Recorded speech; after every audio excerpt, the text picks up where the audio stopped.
Fala galera do canal, muito bom estar aqui ao lado de vocês novamente para trazer um resumo da sexta rodada do Campeonato Goiano de 2026. Eu sou Danilo Dias, peço seu like, curta, compartilhe esse vídeo porque é importante para o YouTube propagar aí o nosso conteúdo.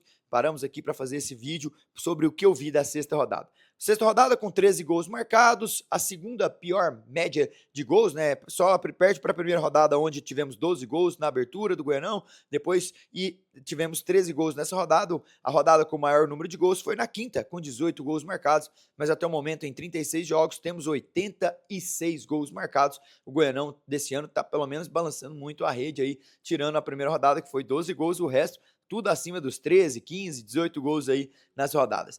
Visitante, só apenas um venceu, que foi o atual campeão, Vila Nova, bateu o Centro-Oeste fora de casa, lá em Nerópolis, num jogo que aconteceu na tarde desta quinta-feira, um jogo em que o Vila Nova teve uma certa dificuldade no início, fruto do calor, fruto das mexidas também que o Humberto Loser fez, entrou com 3 volantes novamente, Marco Antônio, Maranhão e o próprio João Vieira. Já de fato o Maranhão e o Marco Antônio não são meia armadores, deixa o João Vieira um pouco ali flutuando, mas não é a posição que ele se sente tão bem. Ele gosta mesmo de vir de trás com a bola, número 8 ali, e tem que conter com o número 10, no caso o Marquinhos Gabriel. Depois que entrou o Della Torre, o próprio Marquinhos, o Vila teve outra qualidade, e para mim esse é o meio campo do Vila, que deve figurar aí ao longo de toda a competição e ao longo do ano também. Humberto Loser, creio eu que não possa ficar tentando mais Marco Antônio, João Vieira e William Maranhão. Centro-Oeste muito fraco, limitado tecnicamente, debutante no Campeonato Goiano, 3 empates, 3 derrotas, não sabe o que é vencer ainda nessa competição, luta ali pela parte de baixo, tem um jogo importante agora diante do Goiatuba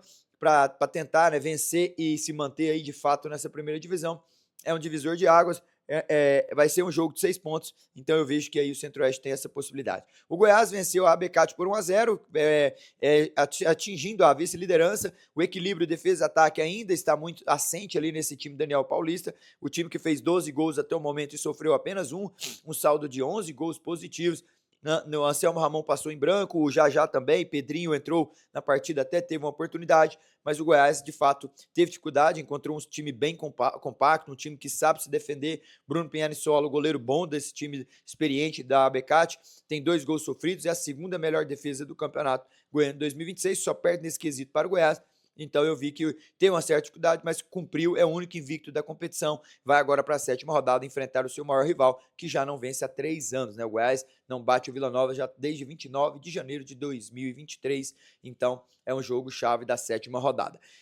O Atlético Goianiense é o terceiro colocado, bateu em Umas por 2-0, um show à parte de Léo Jacó, um jovem jogador que chegou recentemente da base do Vasco da Gama. Ele que veio do Nova Iguaçu para o Vasco, depois jogou no Sub-20, figurou em algumas partidas entrando ali no time profissional na reta final do Brasileirão, mas de fato chega para ser esse número 9 do Atlético. Jogou mais de 489 minutos até o momento com a camisa do Atlético, vem sendo primordial na linha ofensiva, rápido, segura bem os zagueiros, infiltra, sabe se posicionar, está fazendo gols, já tem 4 na competição, ao lado de Guilherme Della Torre. São os artilheiros dessa competição. Léo Jacó, para mim, ao lado de Lucas Rodrigues do Goiás, João Vieira do Vila Nova e também o Guilherme Della Torre, são os grandes destaques dessa competição. Se eu pudesse terminar hoje o campeonato, eu ficaria nessas 4 opções para te escolher aí, no mínimo um desses jogadores que para mim estão tendo destaque no Goianão.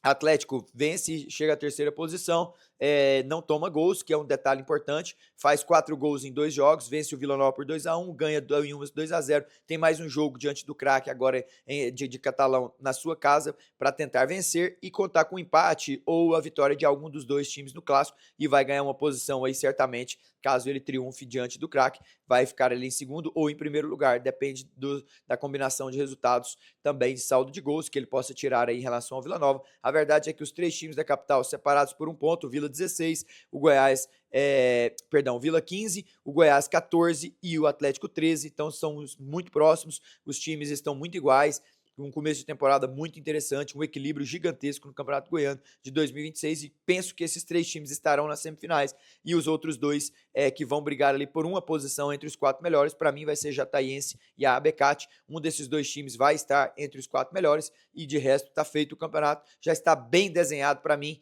quem vai ser os classificados, quem vai ser os semifinalistas e aí depois quem bater os clássicos na semifinal. para mim estará com um passo a mais para ser campeão goiano. Falando em Jataiense, para mim um dos melhores times ao lado da Becate do interior, vai certamente estar entre os 4 ao lado da Becate, um dos dois. Venceu a Anapolina por 3-0 dentro do Arapucão, jogou 9 pontos lá, ganhou 7, fez 7 gols dentro de casa, 3 contra o Atlético, 3 contra a Anapolina e 1 contra o Craque, sofreu apenas 2 gols dentro de casa como mandante, então é um time muito rápido, que gosta do poderio ofensivo, tem os atacantes bons, inclusive tem um dos artilheiros do campeonato lá, então a Jataiense vem aí com força para chegar entre os 4 e ser campeão do interior. Napolina, depois de 5 anos voltando ao Campeonato Goiano, resta a ela a classificação, vai classificar, mas certamente vai pegar um dos 3 da capital, e aí não é favorita, né? A Aparecidense, depois de ter vencido 4-1 Goiatuba, com Augusto Facina estreando, foi a Catalão e não contou com a sorte. O time de Kleber Gaúcho, que fez a sua estreia, ele que inclusive já foi campeão goiano em 2021, estreou no time do Craque, na Arena Rifértil. Craque até então não tinha ganhado de ninguém, e aí ele conseguiu a primeira vitória, o time de Catalão, mas agora tem o Atlético fora de casa, então já é uma pedreira, não sei como vai se portar, e depois vai tentar a sorte na última rodada para ver se não cai, para ver se não faz aquela liguilha, ou quem sabe até classifica caso ele consiga triunfar. O último jogo da rodada também foi o Anápolis, né, que para mim foi a maior decepção dessa rodada. Eu confesso que não esperava a vitória do Goiatuba, sei da qualidade do time, sei da qualidade do Glauber Ramos, que para mim é um dos melhores treinadores dessa classe jovem que surgiu aqui no futebol goiano. O Luan Carlos não teve sucesso lá, o Luan Carlos, que inclusive é um bom treinador, mas não teve liga, né, ali com o time de Catalão. O Glauber Ramos, perdão, confundi, né? O Luan Carlos estava no Craque, o Glauber Ramos chegou no Goiatuba e eu confesso que não esperava essa vitória do time do Goiatuba e ainda atropelou, né? O próprio Ângelo Luiz deu entrevista no pós-jogo dizendo assim: meus jogadores não jogaram nada, foi a pior partida que eu vi desses jogadores, incrível como eles foram mal. Aí o repórter falou assim: mas não foi o Goiatuba que jogou bem? E ele, eles ficaram olhando o Goiatuba jogar. Então o Goiatuba anulou méritos total do Glauber Ramos, que fizeram com que os jogadores acreditassem no trabalho dele em tão curto período de tempo. Conseguiu perder de 4 para a Presidência, mas também conseguiu vencer dentro de casa. Agora enfrenta o Centro-Oeste, que para mim é o jogo chave do Goiatuba, tem que vencer para tentar não cair. Ele chegaria a 7 pontos no campeonato, empatou com a Jataiense, ganhou do Anápolis, ganhando do Centro-Oeste, vai a 7, e ainda pode até ter chance de classificação, dependendo da combinação, mas o fato de já ter permanecendo para a temporada do ano que vem no Goianão já é um fator primordial. Goiatuba também tem calendário, pode ser que o Glauber fique lá para a sequência na Série D, então foi uma vitória maiúscula, eu não esperava. Agora ele vai para um jogo de vida ou morte contra a equipe do Centro-Oeste, um jogo muito importante, assim como será Goiás e Vila Nova também nessa rodada de número 7. Fechou? Essa foi a análise aqui para você da 6ª rodada do Campeonato Goiano de 2026. Eu sou o Danilo Dias, vou te trazer a análise da 7ª rodada no complemento dela, que só vai terminar na segunda-feira, e aí você vai conferir tudo aqui. Deixe seu like, curta aí nosso material. Muito obrigado por você estar nos acompanhando e eu vou ficando por aqui. Goianão 2026 tem análise toda a rodada com o Dedê. Tchau!